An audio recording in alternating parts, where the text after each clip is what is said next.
Wayanad medical കോളേജിനെതിരെ ഗുരുതര ചികിത്സാ പിഴവ് ആരോപണം. പ്രസവം കഴിഞ്ഞ യുവതിയുടെ ശരീരത്തിനകത്ത് നിന്ന് 2.5 മാസത്തിന് ശേഷം കോട്ടൺ തുണി പുറത്തുവന്നു. ഈ വാർത്ത നമ്മൾ കുറച്ചുപേരെങ്കിലും ഒക്കെ കണ്ടിട്ടുണ്ടാവും.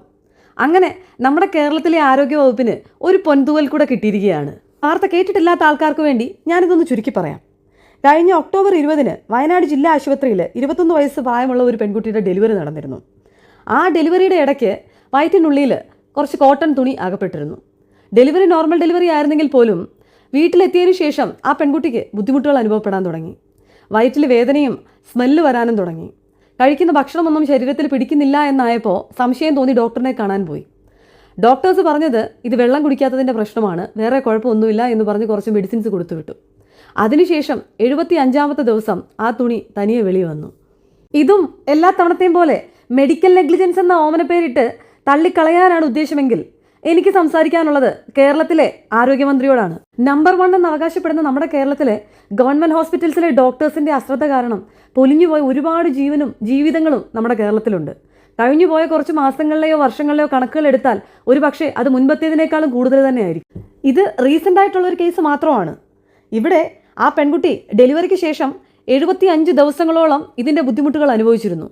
ഇതിൻ്റെ ഇടയിൽ എപ്പോഴൊക്കെയോ ഡോക്ടേഴ്സിനെ കാണാൻ പോയപ്പോൾ പോലും ആ കുട്ടിയുടെ ബുദ്ധിമുട്ടുകളെ അതിൻ്റെ സീരിയസ്നെസ്സോടെ കേൾക്കാനോ അല്ലെങ്കിൽ അതിന് ഫർദർ പ്രൊസീജിയേഴ്സ് എന്തെങ്കിലും ചെയ്യണമെന്നോ ഡോക്ടേഴ്സ് ആരും ശ്രമിച്ചിരുന്നില്ല. ഇവിടെ ഡോക്ടേഴ്സിന് പറയാനുള്ള എക്സ്ക്യൂസ് എന്ത് തന്നെയാണെങ്കിലും അത് രോഗി അനുഭവിച്ച കഷ്ടത്തിന് പകരമോ അല്ലെങ്കിൽ നഷ്ടപ്പെട്ടു പോയ ജീവന് പകരമോ ഒരിക്കലും ആകില്ല.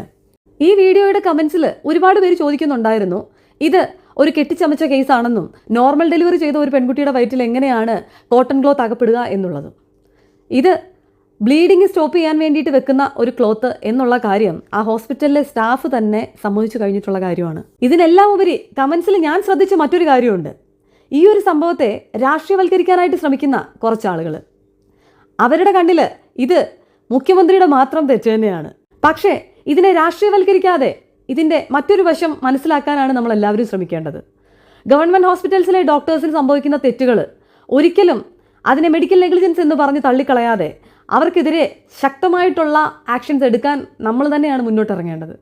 അങ്ങനെ ചെയ്തില്ലെങ്കിൽ മാത്രമാണ് അതിനെ രാഷ്ട്രീയവൽക്കരിക്കേണ്ടത്. അല്ലാത്ത പക്ഷം അത് ഒരു ഡോക്ടറിൻ്റെ തികച്ചും അശ്രദ്ധ കൊണ്ട് സംഭവിച്ച ഒരു തെറ്റ് തന്നെയാണ്.